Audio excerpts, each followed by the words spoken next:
This is a concert hall in Los Angeles. This is a museum in Minneapolis, far from Los Angeles. And this is another museum in New Haven, relatively closer to Minneapolis. Yet, the concert hall bears more resemblance to the Minneapolis Museum than the Minneapolis Museum bears to the New Haven Museum. I know what you're saying to yourself. Obviously, the first two buildings are designed by Frank Gehry and the third is designed by Kahn. That explains the difference. And that is exactly my point. One's ideologies and values affect design decisions more than the site or program context. Yet, I haven't come across many studios in academia that privilege the larger position of the student over site and program considerations. In education, we also privilege sole authorship over design. Students rarely design in groups. Even if they do, they are non-hierarchical in nature. And practice is far from this reality. Even a Glenn Murcutt collaborates with select officers to execute his projects.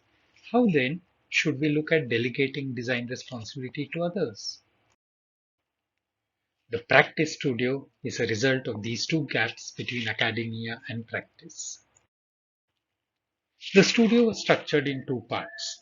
Multiple activities in the first half culminated in the students starting their architectural position.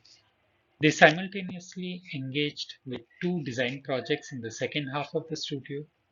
The studio finally culminated with students reflecting on the entire process and designing a website for their own design practice. The first part had four components: book readings that formed the theoretical underpinning, visits to 15 offices in Ahmedabad highlighting the challenges of real world practice, a collaborative role play design project helping question the role of sole authorship in design, and finally, introspection to identify personal preference. The read exercise lasted 3 weeks. We read two books amongst others: Architecture, The Story of Practice by Dana Cuff and Architecture Depends by Jeremy Till.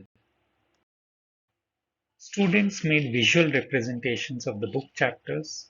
You can refer to the book titled The Readings to delve into this detail. This is also available on our website. Dana Cuff's book also helped us formulate a questionnaire for our next exercise, that is the office. We visited 15 offices over a 4-week period in the first half of the studio. A big shout out to all the 15 practices who opened up their office and their own cells to an honest interaction.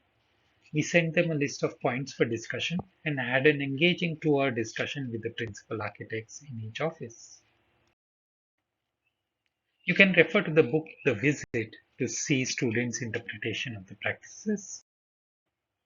Students also wrote short essays as reflections of their visits. And then, while we were visiting offices, we simultaneously started with the experiment.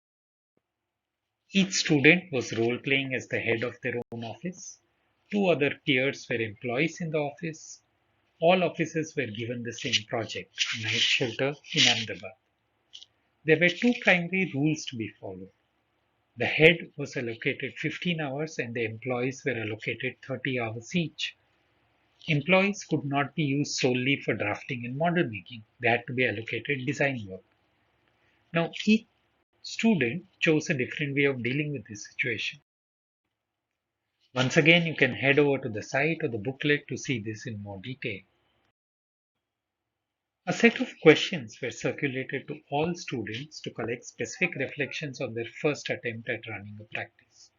The experiment itself was full of revelations, as this was the first time students were doing collaborative design in a hierarchical setup.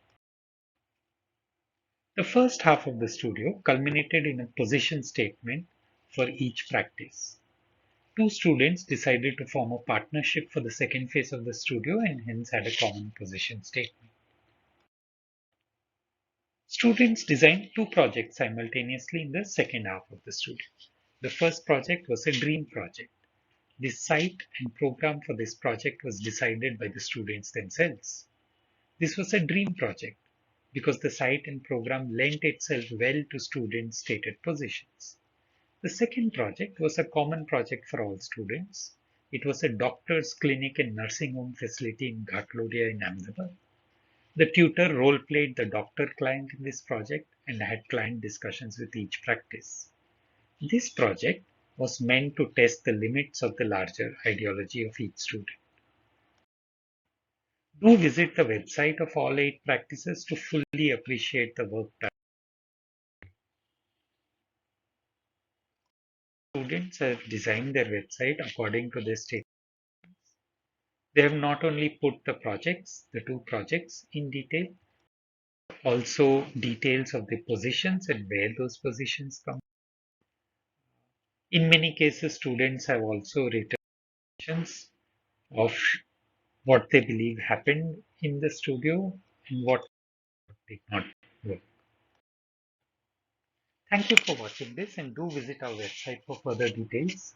While you're at it, you might also want to look at the 2021 pandemic version of the studio, where we virtually visited offices across India. Thank you.